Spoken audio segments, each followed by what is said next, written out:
Պարոն Բեգլարդյան, Հայաստանի Հանրապետության փոխվարչապետ Տիգրան Խաչատրյանի հետ հանդիպում է սպասվում։ Խնդրեմ ներկայացրեք, թե ինչ ակնկալիքներ ունեք դուք, ինչ սպասումներ ունեք։ Զուտ ակնկալիքն այն է, որ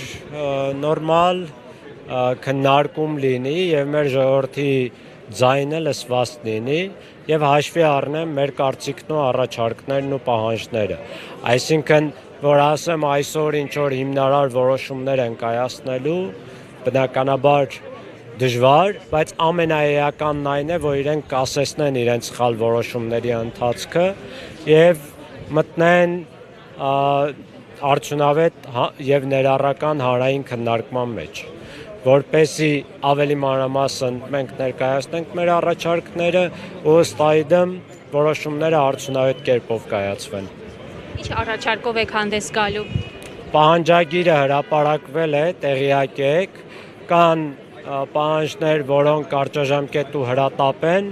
եւ քիչ թե շատ հեշտ իրագործելի են, կան պահանջներ, որոնք ավելի երկարաժամկետ են։ Հիմա վերադարձը բնականաբար մեր ռազմավարական նպատակն է, մեր տեսլականն է, բայց այս պահին ամենահրատապ հարցը Արցախի ժողովրդին Հայաստանում պահելն է արժանապատիվ պայմաններով, այդտեղ եւ բնակարանային ծրագրի հետ հարցեր կան շատ լուրջ եւ զբաղվածության ծրագրերի, իհարկե մի շարք այլ հարցեր էլ կան, որոնք ավելի շատ արտաքին քաղաքական բնույթի են, վստահ չեմ, որ փոխվարչապետ Տիգրան Խաչատրյանը այդ հարցերին լիազորված է պատասխանել, բայց առնվազն ներքին բնույթի հարցերը պետք է քննարկվեն եւ լուծում ստանան։ Նշեցիք, որ հրատապ է այսօր սոցիալական խնդիրները, բայց ապրիլի 1-ից արդեն դադարեցվում է արցախցիներին տրամադրվող 40+10,000 դրամական սոցիալական աջակցությունը։ Ինչ խնդիրների առաջ է կանգնեցնելու արցախցիներին եւ արդյոք այս ծրագրի դադարեցումը նպաստելու է արցախցիների արտագաղթին Հայաստանից։ Շփվում եք արցախցիների հետ, ինչ են պատասխանում նրանք։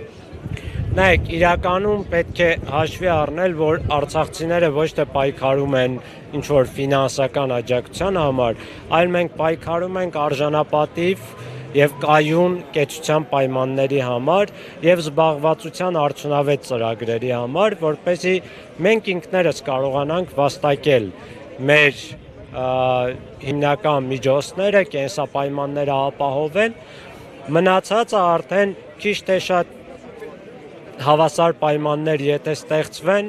մենք կկարողանանք մեր հիմնական խնդիրները լուծել։ Սակայն նախքան բնակարանային ծրագրի արդյունավետ իրականացումը, բնակարանային կարիքների արդյունավետ ապահովումը արցախցիների, մենք պնդում ենք, որ պետք է պատշաճ աջակցություն կամ այլ ձևով ապահովեն ժամանակավոր կեցության պայմաններով, որպեսզի արցախցին անօթևան չմնա։ Այլապես շատ լուրջ միտում կա, որ արցախցիների մի զգալի հատվածը կանգնելով ծայրահեղ աղքատության առջև ստիպված է լինելու արտագաղթել եւ օտար ափերում քիչ թե շատ արժանապատիվ կեցության պայմաններ որոնել։ Մենք դրա համար պնդում ենք, որ այս որոշումները, որոնք իրենք կայացնում են, պետք է լինեն արդյունավետ, պատշաճ կերպով քննարկված մեզ հետ եւ լուծումները լինեն հիմնարար ու երկարաժամկետ։ Պարոն Բեգլարյան, նաև այսօր շատ արցախցիներ առաջնային են համարում Արցախ վերադարձի իրավունքը արցախցիների։ Դուք ինչ կարծում, ինչպես է այն հնարավոր այսօր այս իրավիճակում եւ միջազգային կառույցների հետ ինչպես պետք է աշխատի Հայաստանի Հանրապետության կառավարությունը եւ ինչու՞ չէ նաև Արցախի ներկայացությունը։ Իհարկե մենք իրատես ենք ու գիտենք, որ միանգամից վերադարձ չի լինում, բայց մեր գլխավոր պահանջներից մեկն այն է, որ վերադարձի Արցախի ժողովրդի հավաքական վերադարձի հարցը պետք է լինի Հայաստանի Հանրապետության միջազգային հարաբերությունների օրակարգում եւ այդ թվում Ադրբեջանի հետ հարաբերությունների օրակարգում, իսկ թե դա ինչպես պետք է լինի, ես անձամբ իմ պատկերացումը ունեմ, բայց այստեղ ավելի կարեւոր է, որ Հայաստանի Հանրապետությունը միջազգային գործընկերների հետ ներդնի այն մեխանիզմը միջազգային, որ մենք սկսենք քննարկել պաշտոնապես, թե ինչպես պետք է իրականացվի։ Կան տարբեր հակամարտությունների կարգավորման գործընթացներում տարբեր հաջողված օրինակներ, մենք կարող ենք նաև այդ օրինակները հաշվի առնել։ Օրինակ, թե ինչպես են Բալկաններում հակամարտության հետևանքով տեղահանված ժողովուրդներն ու անձինք վերադարձել, բայց եկեք առաջնահերթորեն Արցախի ժողովրդին կարողանանք պահել Հայաստանի Հանրապետությունում, պահենք Արցախի ժողովրդի վերադարձի հարցը մեր միջազգային հարաբերությունների օրակարգում, բնականաբար նաև մնացած պահանջներն էլ պետք է քննարկվեն, չհրաժարվել միջազգային գանգատներից, որոնք կենսական նշանակություն ունեն նաև վերադարձի իրավունքի համար, հատկապես ՄԱԿ-ի Արդարադատության միջազգային դատարանում եղած միջազգային գանգատի քննումը նկատի ունեմ Ադրբեջանի դեմ, բայց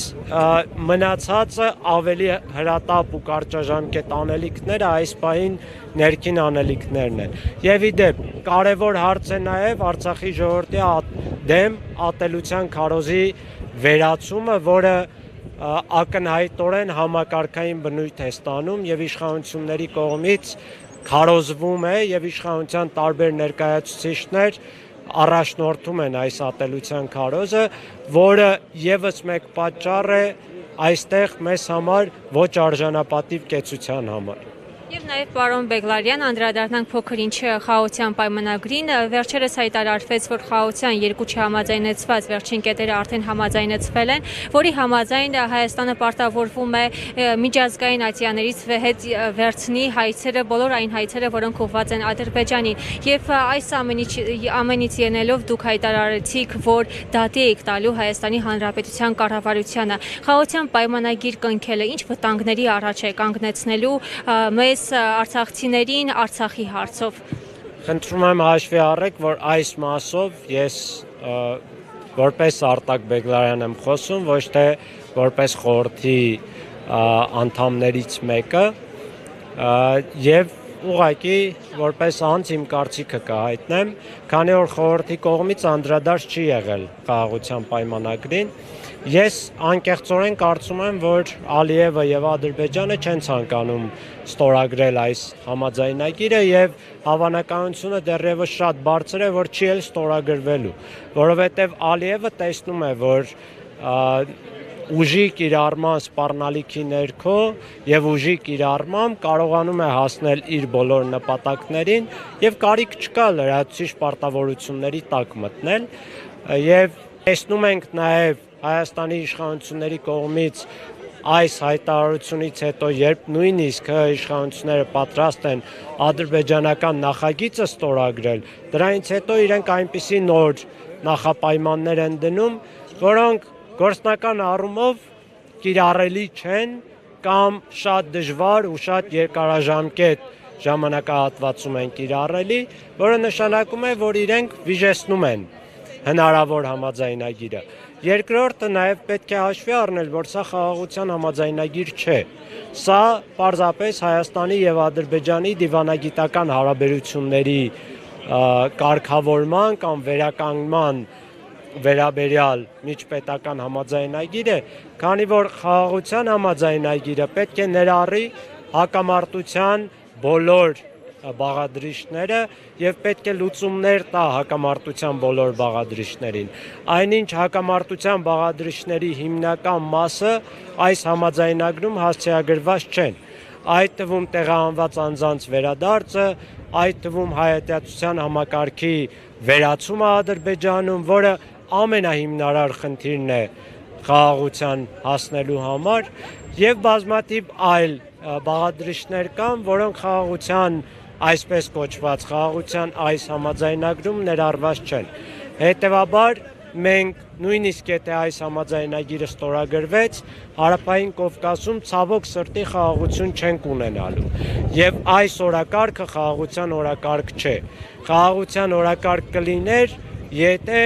հակամարտության բոլոր հիմնական տարրերը հասցեագրվեին եւ լուծում ստանային։